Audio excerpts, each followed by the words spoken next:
ओम श्री साईं नाथाय नमः। आप सभी साईं भक्तों को मेरा ओम साईं राम, जय साईं राम। कैसे हैं आप सब लोग? बाबा की कृपा से और आशीर्वाद से आप सब अच्छे और स्वस्थ होंगे। श्री शिरडी साईं बाबा का पावन महाग्रंथ श्री साईं सचित्र। जो कोई भी भक्त अपनी किसी भी इच्छा मनोवांछित फल प्राप्ति के लिए बाबा का श्री साईं सचित्र का पारायण सुनता है, पढ़ता है, मनन करता है, तो बाबा उसकी सभी मनोकामनाओं को पूर्ण करते हैं और अपना आशीर्वाद प्रदान करते हैं। जैसा कि आपने और हम सब ने मिलकर बाबा के श्री साईं सचित्र ग्रंथ के 1 से 13 अध्याय का पारायण हमने किया। आज हम अध्याय 14 का पारायण करेंगे और आप सभी साईं भक्त बाबा के पारायण को पूरी सच्ची श्रद्धा सबूरी सच्चे विश्वास से सुने और बाबा से अपनी मनोकामना मांगे। बाबा आप सबकी मनोकामनाओं को ज़रूर पूर्ण करेंगे और अपना आशीर्वाद प्रदान करेंगे। पारायण शुरू करने से पहले अगर आप मेरे चैनल पर नए हैं, पहली बार आए हैं, तो आप मेरे चैनल को सब्सक्राइब, लाइक और शेयर कीजिए और बेल आइकन का नोटिफिकेशन को भी ज़रूर दबाएं ताकि आने वाले बाबा के पारायण संदेश आप तक पहुंच सके और आप बाबा से जुड़े रहें। चलिए अध्याय शुरू करते हैं। श्री साईं सचित्र अध्याय नंबर 14। अद्भुत अवतारी श्री साईं बाबा की प्रकृति। बाबा द्वारा नेत्रोपचार। बालक घारपड़े को प्लेग मुक्त करना। अद्भुत अवतारी श्री साईं बाबा अद्भुत अवतारी थे। वे सभी प्रकार की योग क्रियाओं में निपुण थे। उन्हें योग की 6 क्रियाएं पूरी तरह आती थी। उन 6 क्रियाओं में धोती, खंड योग व समाधि आदि भी शामिल है। धोती क्रिया में 3 इंच चौड़े व 22.5 फीट लंबे कपड़े के टुकड़े को गीला करके उससे पेट की सफाई की जाती है। खंड योग में शरीर के भागों को अलग अलग करके पूरव की भांति फिर से मोड़ दिया जाता है। समाधि ध्यान की चरम अवस्था है। श्री साईं बाबा हिंदू थे या यवन मुस्लिम, इस बारे में कोई भी कुछ भी ठीक से नहीं जानता। उनकी देह संरचना यवन जैसी अवश्य थी, लेकिन वे हिंदुओं के रामनवमी उत्सव को भी मानते थे तो मुसलमानों का चंदनोत्सव भी मानते थे। उत्सव में वे 2 दंगलों को प्रोत्साहन देते थे और विजेताओं को इनाम भी देते थे। गोकुल अष्टमी को वे गोपाल काला उत्सव भी बड़ी धूमधाम से मनाया करते थे। जब ईद का त्यौहार आता था तो वे मुसलमानों को मस्जिद में नमाज अदा करने के लिए आमंत्रित करते थे। एक बार की बात है कि मुहर्रम के मौके पर मुसलमानों ने मस्जिद में ताजिए बनाने व कुछ दिनों तक उन्हें वहां रखकर फिर जुलूस के रूप में गांव में निकालने का कार्यक्रम निर्धारित किया। लेकिन श्री साईं बाबा ने वहां ताजियों को केवल 4 दिन ही रखने की अनुमति दी। 5वें दिन उन्होंने ताजियों को बिना किसी राग द्वेष के वहां से हटवा दिया। उपरोक्त के विपरीत यदि उन्हें यवन कहा जाए तो विचारणीय है कि हिंदुओं की एक रीति के मुताबिक उनके कान छिदे हुए थे। यदि उन्हें हिंदू कहा जाए तो सुनंत कराने के पक्षधर थे। लेकिन उनके अंतरंग भक्त जो अक्सर उनके साथ रहा करते थे, अर्थात नाना साहेब चांदोरकर का कहना था कि श्री साईं बाबा की सुन्नत नहीं हुई थी। यह बात ही भी वहीं देव द्वारा श्री साईं लीला पत्रिका के पृष्ठ 562 पर प्रकाशित उनके लेख बाबा यवन की हिंदू में बताई गई है। यदि कोई उन्हें हिंदू कहे, यह विचारणीय है कि वे सदैव मस्जिद में रहते थे। यदि कोई उन्हें यवन कहे तो यह विचारणीय कि वे सदैव धूनी जलाए रखते थे और इस्लाम विरोधी अन्य कार्य भी किया करते थे, जैसे चक्की चलाना, शंख घंटानाद व होम आदि करना। अन्नदान करना व पूजन के समय अर्घ्य देना। यदि उन्हें यवन माना जाए तो तथ्य यह है कि कुलीन वर्ग के ब्राह्मण अग्निहोत्री भी उन्हें साष्टांग प्रणाम किया करते थे। कुछ ऐसे भी थे लोग जो उनके देश के बारे में पूछने गए, लेकिन श्री साईं बाबा के दर्शन करने मात्र से ही वे प्रश्न करना ही भूल गए। सारण श्री साईं बाबा हिंदू थे या मुसलमान, इसका निर्णय कोई भी नहीं कर सका, लेकिन इसमें आश्चर्य करने जैसी कोई बात भी नहीं है।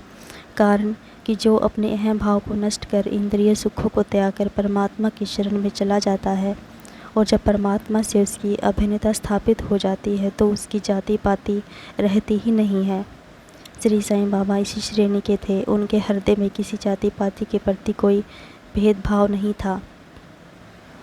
फकीरों के साथ वे आमिष भोजन, मत्स्य आदि का भी भक्षण कर लिया करते थे।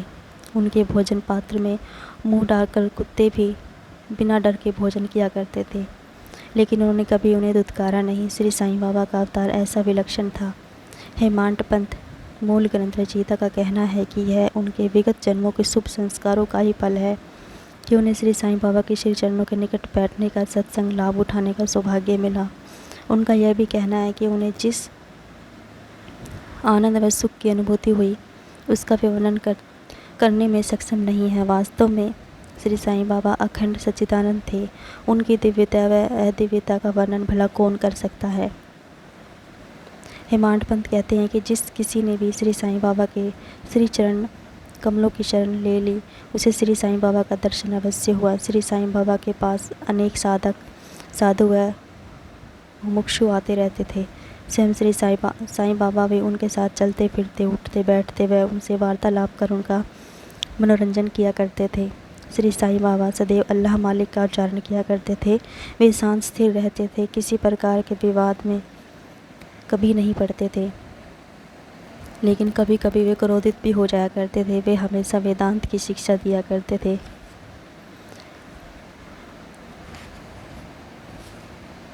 अतः तब भी कोई यह नहीं जान सका कि आखिर श्री साईं बाबा थे कौन।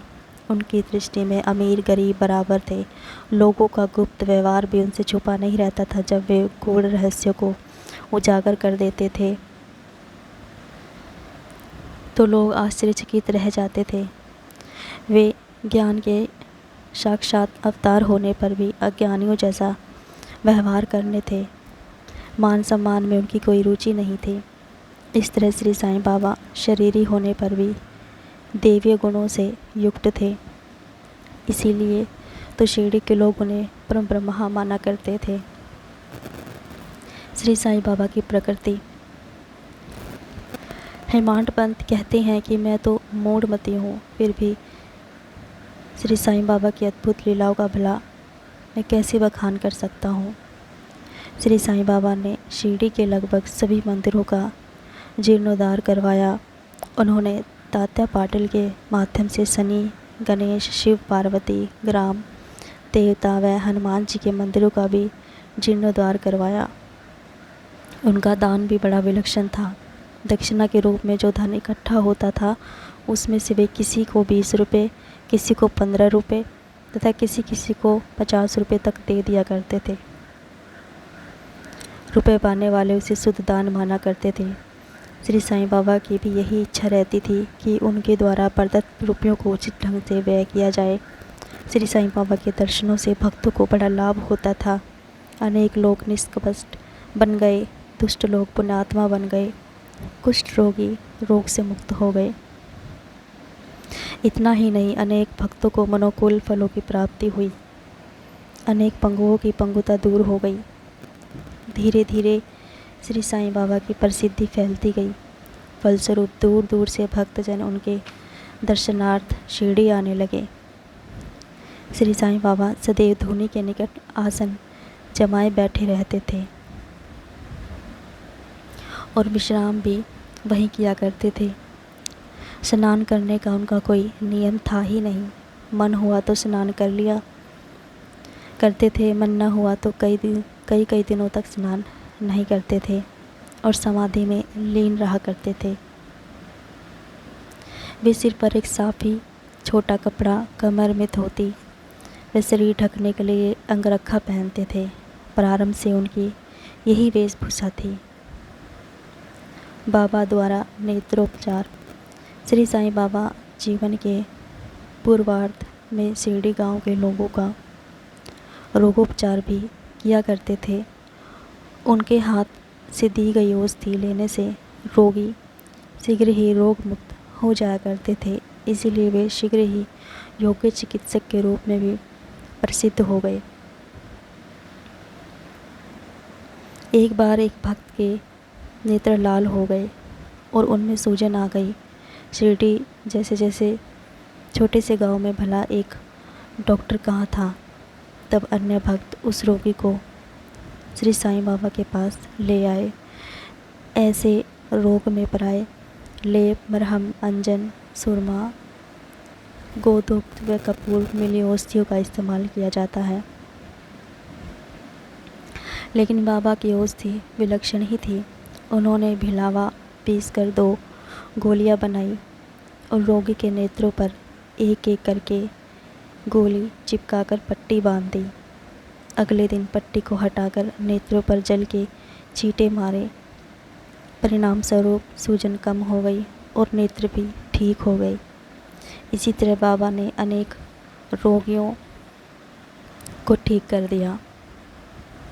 बालक खारपड़े को प्लेग मुक्त करना। अमरावती के दादा साहेब खारपड़े की धर्मपत्नी श्रीमती खारपड़े अपने छोटे पुत्र के साथ कई दिनों से शिरडी में रह रही थी। उनके पुत्र को तेज बुखार था। बुखार के बाद प्लेग की गिल्टी अर्थात गांठ भी निकल आई थी, जिससे श्रीमती खारपड़े भयभीत हो गई। वे अमरावती लौटने के बारे में सोचने लगी। संध्या के समय जब श्री साईं बाबा वायु सेवन के लिए बाड़े अर्थात वर्तमान समाधि मंदिर के निकट से होकर जा रहे थे, तब श्रीमती खारपड़े उनसे लौटने की अनुमति मांगते हुए कांपते स्वर में बोली, मैं घर लौटना चाहती हूँ क्योंकि मेरा पुत्र प्लेग रोग से ग्रस्त है। बाबा ने प्रेम पूर्वक कहा कि आकाश में बादल छाए हुए हैं। बादल हटते ही आसमान पहले की तरह निर्मल हो जाएगा। ऐसा कहते हुए उन्होंने कफनी को कमर तक ऊपर उठाया और वहाँ मौजूद लोगों को अंडे जितने आकार की 4 गिल्टियाँ दिखाते हुए कहा कि देखो, मुझे अपने भक्तों के लिए कितना कष्ट उठाना पड़ता है। उनके कष्ट मेरे ही कष्ट हैं। ऐसे विचित्रता व असामान्य लीला देख लोगों को विश्वास हो गया कि संतों को अपने भक्तों के लिए कितने कष्ट उठाने पड़ते हैं। ओम साईं नमो नमः। श्री साईं बाबा का श्री साईं सचित्र का अध्याय नंबर 14 संपन्न हुआ। आप सभी भक्तों की मनोकामनाओं को बाबा पूर्ण करे, आपको मनोवांछित फल की प्राप्ति प्रदान करें। बाबा आपके समस्त कष्टों को दूर करें। ओम साई राम। सदा ही जपते रहिए ओम साई राम। श्री साई शरणम शुभम भवन्तु। बोलो सच्चिदानंद सद्गुरु साईनाथ महाराज की जय। ओम साई राम। जय साई राम।